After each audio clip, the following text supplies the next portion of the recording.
ሀየሎም አርአያን ማን ገደለው? ጥቅምት 1988 የሀየሎም አርአያ ግድያ በጥንቃቄና አደናጋሪ በሚመስል ስልት እንዲቀላጠፍ ተደረገ።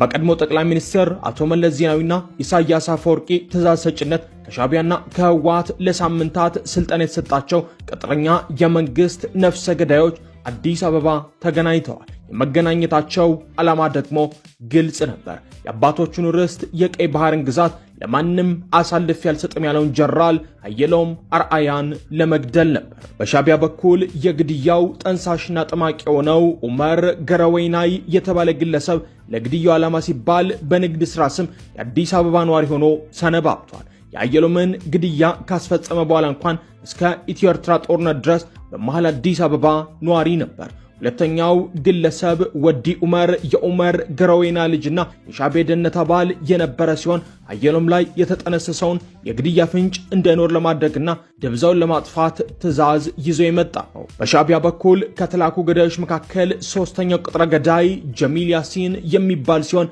ሜጀር ጀነራል ሀየሎም አርአያ ላይ ጥይት በመተኮስ በሻቢያና በወያኔ የተሸፈነውን ሴራ ተፈጻሚ እንዲሆን ያደረገው ነፍሰ ገዳይ ነው። በህወሓት በኩል ሴራ ውስጥ በቀጥታ የተሳተፉት ሁሉም በሚባል ደረጃ የሀየሎም የትግል አጋሮች ነበሩ። መለስ ዜናዊ፣ ክንፈ ገብረ መድህን፣ በኋላ የደህንነት ሹም የሆነው ጌታቸው አሰፋ፣ ብርሃነ የሚባል የጌታቸው አሰፋ ማች ሲሆን ወዲ ዑመር ሀየሎም አርአያ አዲስ አበባ በቆየበት ጊዜ በሹፌርነት አገልግሎት የሰጠ ግለሰብ። አሰፋ ጉሬዛ የሚባለው ግለሰብ በበኩሉ ጀሚል ያሲን ተኩሶ ሀየሎምን ከገደለ በኋላ ተይዞ ብቻውን ተቆልፎበት በነበረበት ጊዜ የምርመራ ቃሉን የተቀበለና በየጊዜው ጀማልን ያነጋግር የነበረ ብቸኛ የህወሓት ደህንነት አባል ነበር። የመጀመሪያው ገዳይ ጀሚል ያሲን ማን ነው?